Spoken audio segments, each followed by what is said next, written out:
شاید خداوند از یک نفر راضی باشه، اما این که خدا همراهش باشه دو تا قضیه است.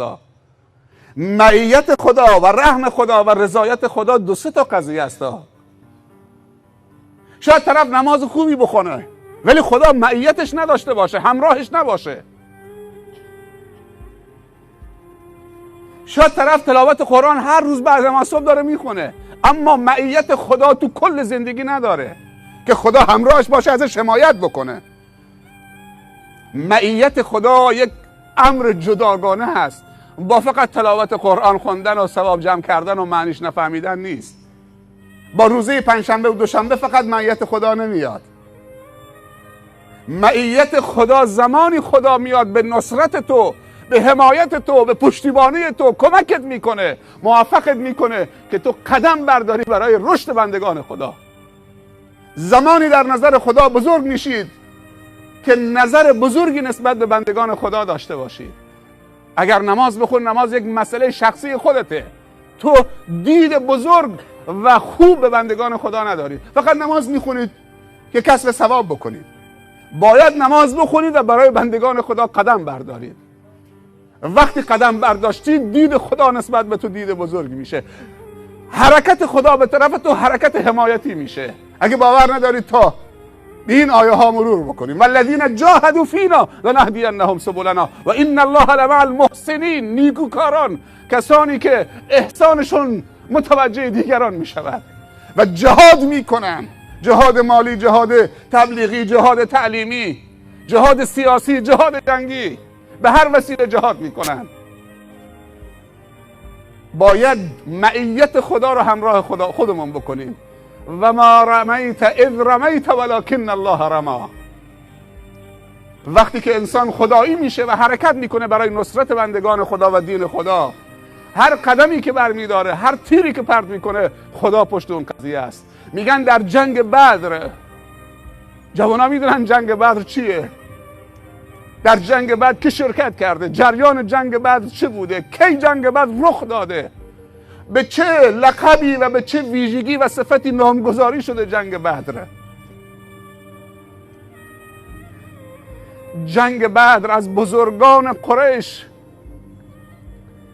خارج شدن، شاید نزدیک 15-20 تا شتر فقط شراب بار کرده بودن. هرچی طبل و دهل بود و هرچی زنهای رقاصه و کنیزکهای رقاصه بودند، همه رو به سینه ریختند و طول راه مشروب میخوردن، شترهایی که شراب بار کردن، که بریم در مدینه، بریم در یثرب، پوز محمد رو به خاک بمالیم تا دیگه سر بلند نکنه. و پیامبر صلی الله علیه و سلم با تعدادی از یارانش به قصد قافله تجاری قریش خارج شد که جبران اموال مصادره های خودش و یارانش بکند. ابو سفیان قافله رو نجات داد، قریش لشکرکشی کرد، پیام فرستاد پی که بیایید قافله تو رو نجات بدید، اما قافله رو خودش نجات داد و لشکر خارج شد. صنادید و بزرگان قریش همه در این قافله بودن. بریم که دیگه محمد جون نگیره، برای ابد فیصلش بکنیم. با چه امکاناتی به قصد جنگ آمده بودن، اونا به دست خالی به قصد قافله رفته بودن. پیامبر صلی الله علیه و سلم قبل از اینکه دو تا لشکر بریزه، یک گوشی نشست، دستو بلند کرد، اونقدر دستشو لرزوند که ردای رو کتفش افتاد و سپیدی زیر بغلش نمایان شد. گفت خدایا اگر این جمعی که خالص و مخلصم برای تو نصرت نکنی، بعد از این در جزیره العرب و در دنیا پرستش نخواهی شد. خدایا وعدی که به من دادی دستش میتکن طوری. امروز اگه جوان دستش اینطوری میتکنه میگن ملا شده، نه؟ کلاسش با این میاد کسی دستش بلند میکنه به سوی خدا، ولی شیشه دستش گرفته عربده میکشه کلاسه، یقه باز کرده گردنبند طلا سر عروسی داره میرقصه کلاسه، ولی داروش نمیشه بکنه. ملاست. اگه دو زانو نشست رو به تبله تو مسجد کمی دعا کرد و پیامبر اینطوری دستش میتکنه، التماسش میکنه. اینا بندگان خودتن، قصد تکبر روی زمین ندارن، قصد ظلم، فساد، معصیت، کفر، شرک ندارن. مطیع تا نصرتشون بفرما. وقتی که دو لشکر به هم ریختن، قبلش مبارزه هایی شد و صحابه تعریف میکنه، میگه شمشیر رو میبردیم تا کنار گردن مشرک، قبل از اینکه لبه شمشیرمون به گردنش برسه سرش میافتاد روی زمین. میدونستیم که شمشیر ما هنوز به گردنش نرسیده. خدایا این شمشیر برندی که از شمشیر ما سبقت گرفت و گردن مشرک انداخت روی زمین از کجا آمد؟ ان تنصر الله ینصرکم. جنگ بعد معروف به جنگ فرقان. فیصله کرد خداوند بین حق و باطل و 200,000 ملائکه از بالا آمدن، هر کدوم به صف.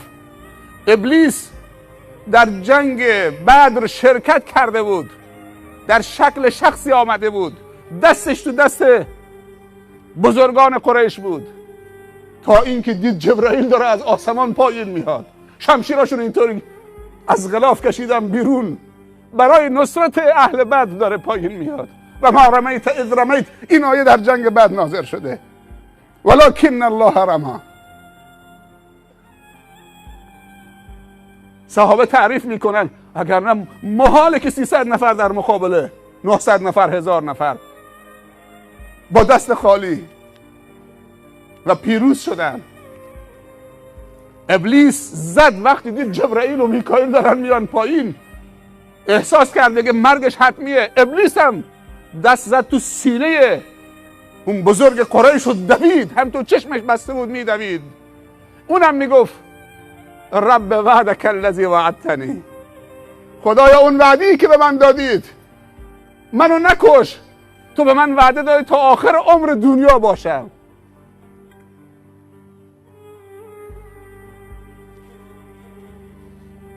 در رهگذر بلا نشینی گویی که رضای حق چنین هست.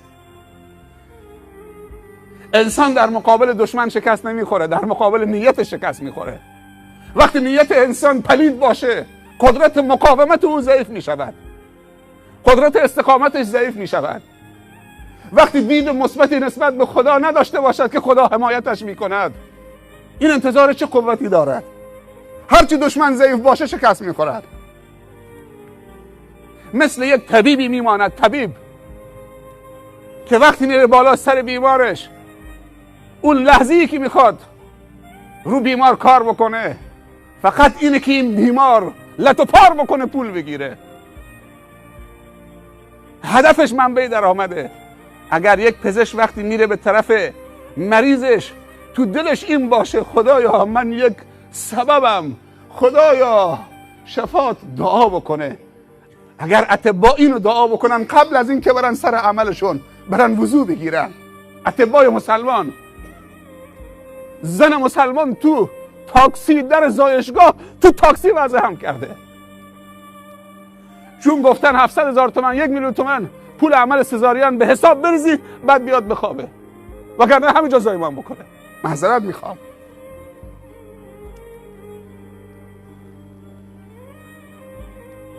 مگر این پزشکا سوگند نخوردن؟ قسمشون رو مصادره کردن، نیتشون رو آلوده کردن. پزشک شده جلاد، قاتل.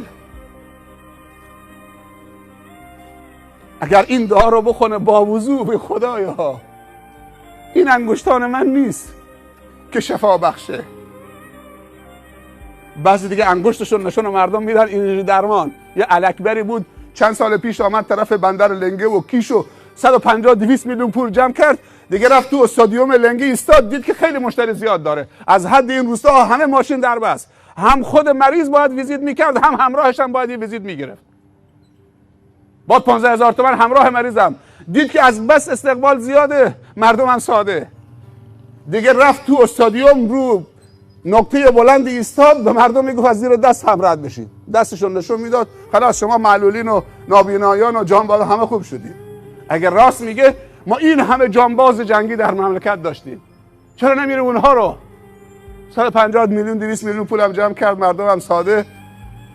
فکر میکرد یکمی مثل که حالم بهتر شده، بعضی موقع چند تا خوب شدن،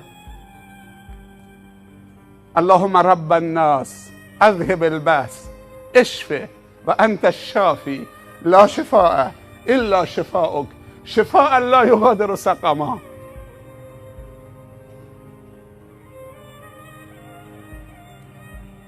دست بذاره رو اون محل درد، این دعا رو بخونه با وضو.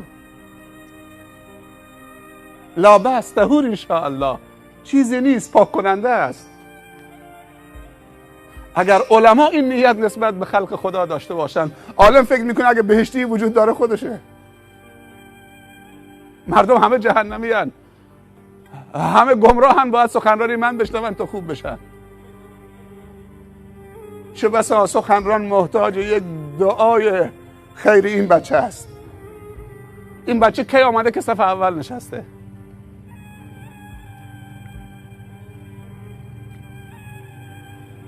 یه دعای خیرش بکنه.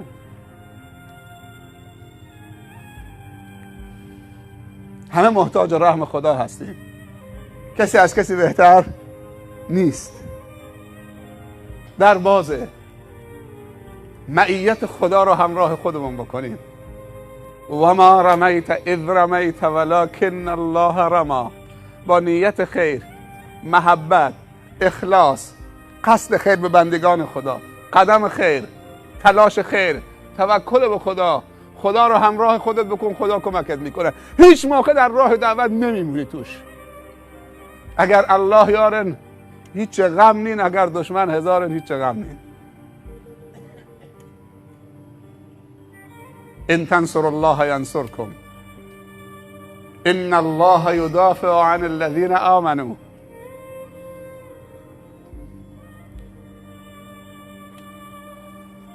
چند شب پیش یا 2-3 هفته پیش گله‌دار بودیم.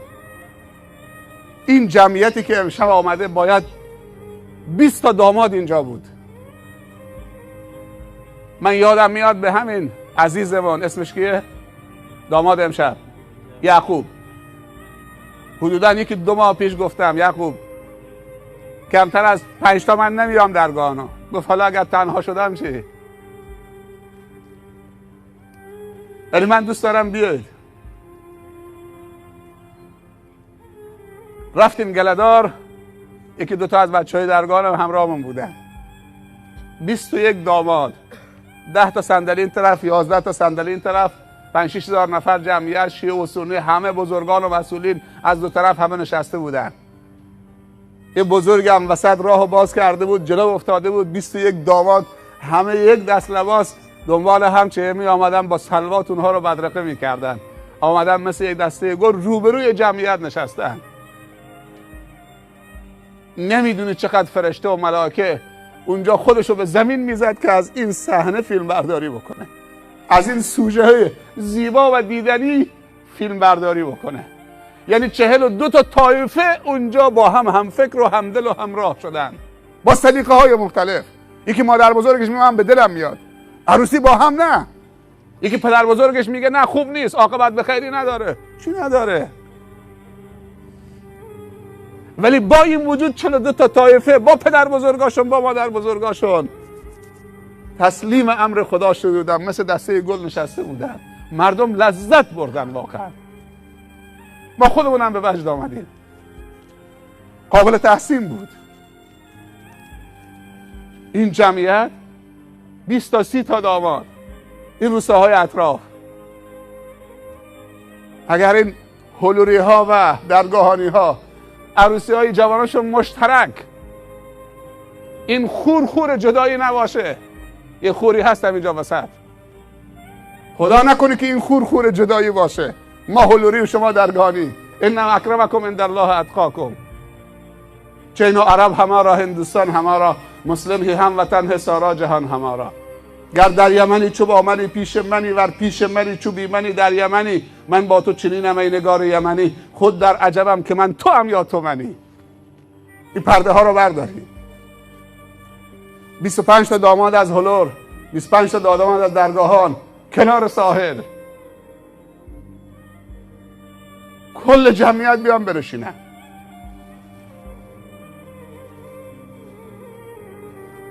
امشب واقعا چقدر ادب بر این جلسه حاکمه، چقدر ادب و سکوت شما نشانه ادب شماست، نشانه توجه شماست و احترام شما به این جلسه. فکر خواهرها نیستن اینجا، کل سنگرهای اطراف مسجد خواهرها سنگر گرفتن. پس میشه کار کرد. یک جمله بگم، خاطراتی هست، هر کسی سفر میره خاطرات هم داره. تو همین گله‌دار یه مجری بود به اسم آقای رنجبر. 2 تا خاطره، یه خاطره ایشون تعریف کردن و یک صحنه واقعی من خودم دیدم، نشونم دادن. هر دوتاش گفتنی است و شنیدنی است. آقای رنجبر که مجری برنامه بود گفت شیخ منو میشناسید؟ گفتم یادم نمیاد. گفت 7-8 سال پیش 9 سال پیش آمدی گله‌دار، اولین دامادی که شما شرکت کردید تو عروسی یک گله‌دار من بودم. گفتم یه چیزی یادم میاد. گفت من همونم. مجریگری برنامه میکرد، تو وسط لابلای برنامه ها یه چند کلمه هم صحبت میکرد، چند تا بیت شعر میخون، لطیفی میگفت و گفت که یک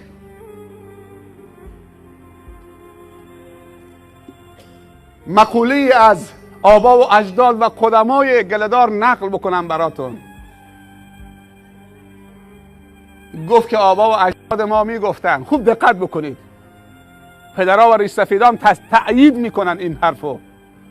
میگفت آبا و اجداد ما میگفتن در قدیم اگر کسی مشکل سختی داره که صعب العلاجه و نیاز داره که خدا دعاشو مستجاب بکنه، جوانا خوب گوش بدن، شخصیت شما اینه.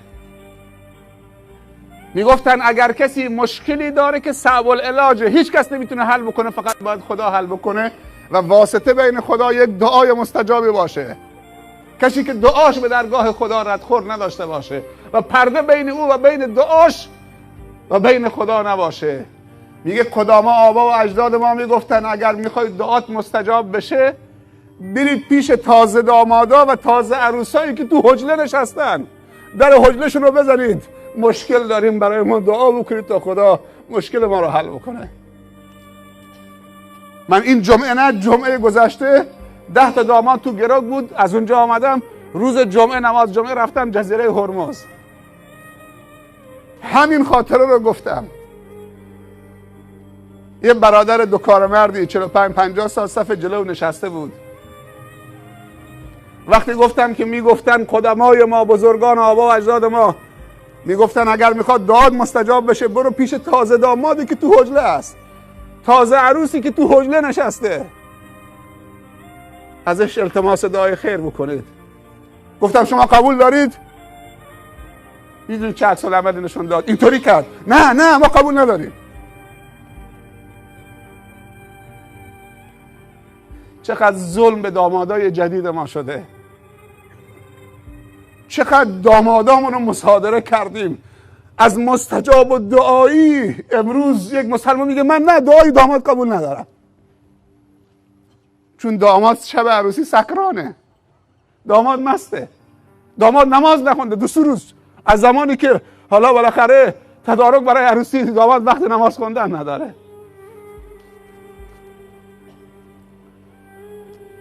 عروس خانم هم یه توری تنش کردن نیمه لوخت، 6-7 ساعت تو آرایشگاه 3 وعده نماز نخونده.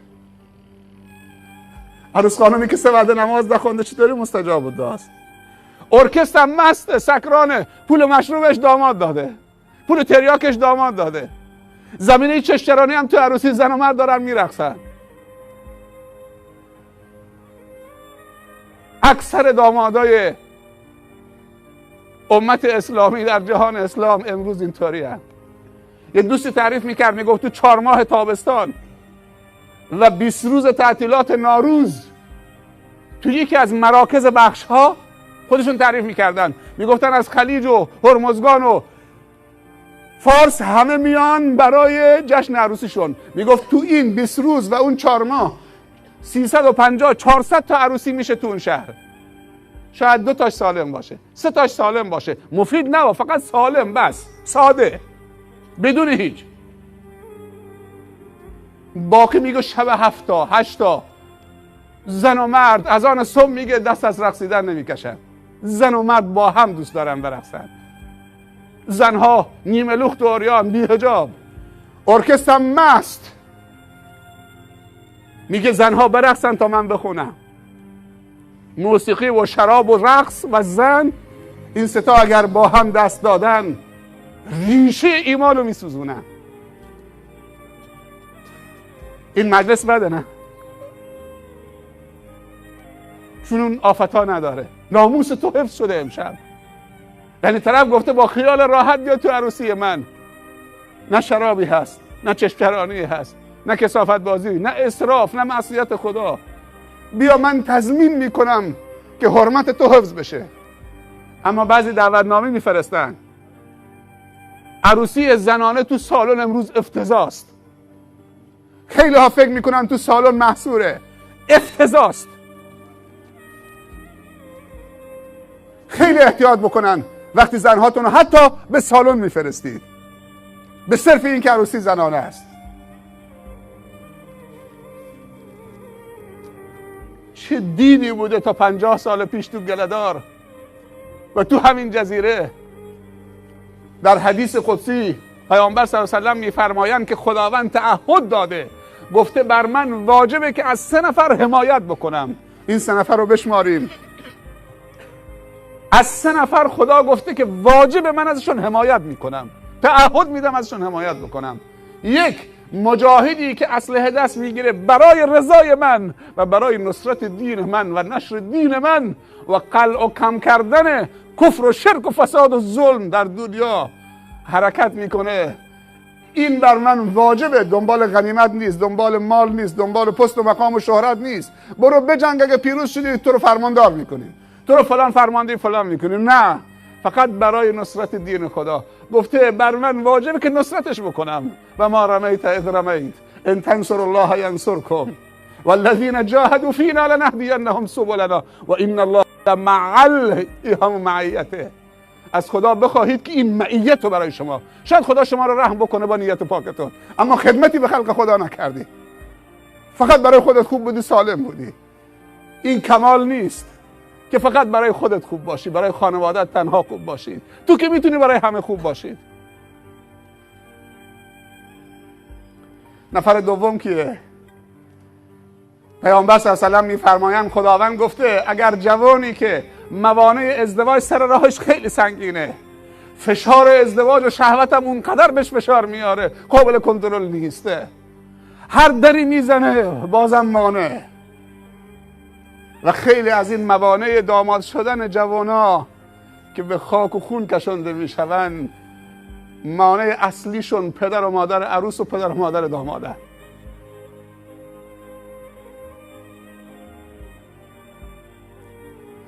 پدر و مادر عروس میگن مهریه به اندازه تعداد سال تولد دخترم، سال 1387 1387 سکه بهار آزادی. کلاس دیگه.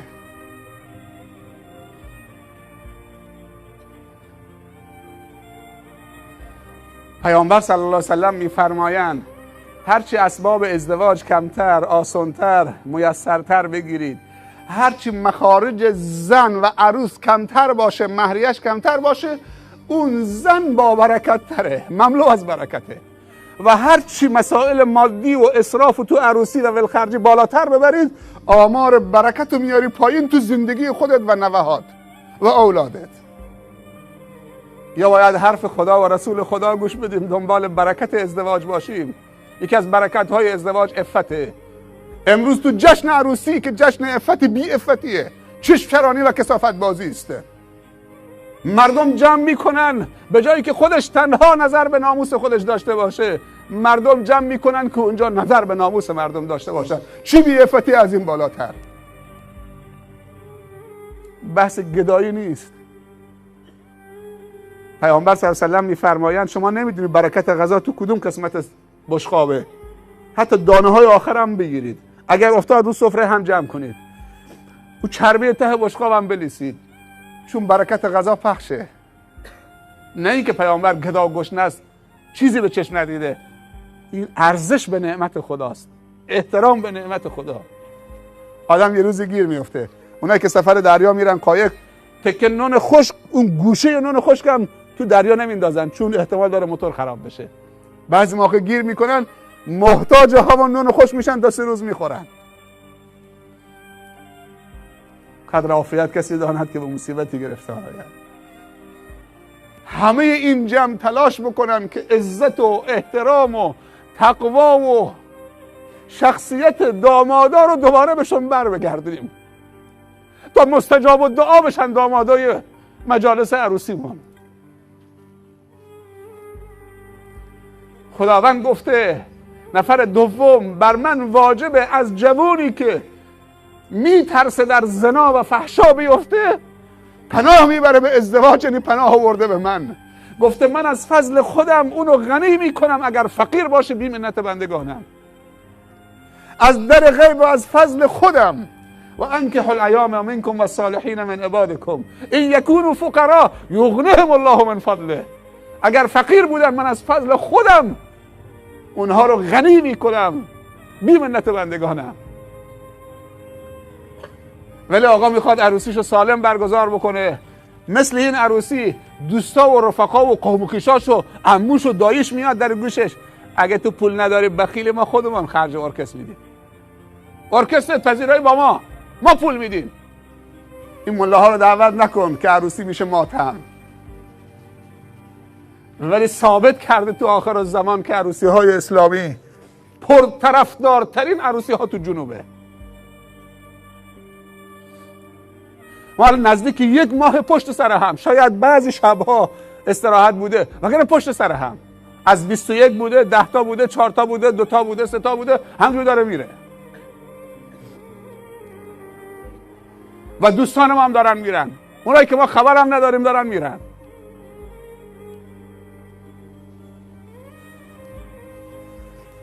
از سر مرز افغانستان زنگ زدن، خواهش امنیت تضمین. چند تا داماد دلمون میخواد، شاید برام مقدور نباشه.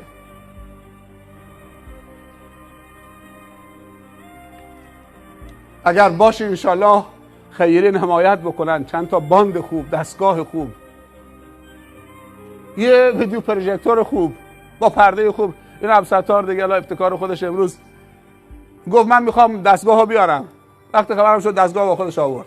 دوستان گفتن البته پرده اینجا بوده، پرده پروژکتور، ولی خب ما نمیفهمیدیم دیگه، نمیدونم پارچه از کجا آورده. بالاخره یه پروژکتوری، یه صفحه پروژکتور هم نصب کرد. الان شما چون اینجا صحنه بلند نیست، خیلی عزیزان اونجا نشستن، یکی از علتایی که اینا ایستادن چون صحنه رو نمیدیدن. اگه صحنه یکم بلندتر بود همه میدیدن.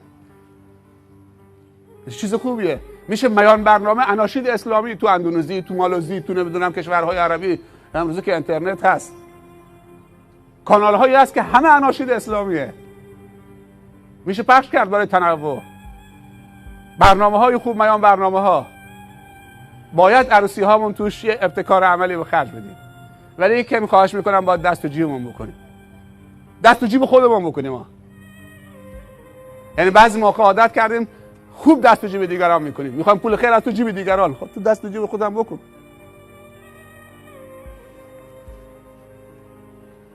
باید دامادای امت اسلامی مستجاب الدعا باشن. اگر کسی که خدا گفته من ازش حمایت میکنم مستجاب الدعا نباشه، پس اون دامادی که سکران مسته. یه خاطره تلخم بگم. یک بار من تو عروسی فریب خوردم، تو 4-5 هزار تا مراسم تو این 18 سال 19 سال یک بار من فریب خوردم. البته منو گول نزدن، خودشون فریب خوردن. ما با نیت پاک رفتیم اونجا، گفتن که عروسی اسلامی، خواهش بچه ها رو بسیج کردیم، خارج از نوبت رفتیم. ساعت 11 به ما گفتن بس، سخنرانی هم کردیم، گفتم بس خیلی ممنون دیگه.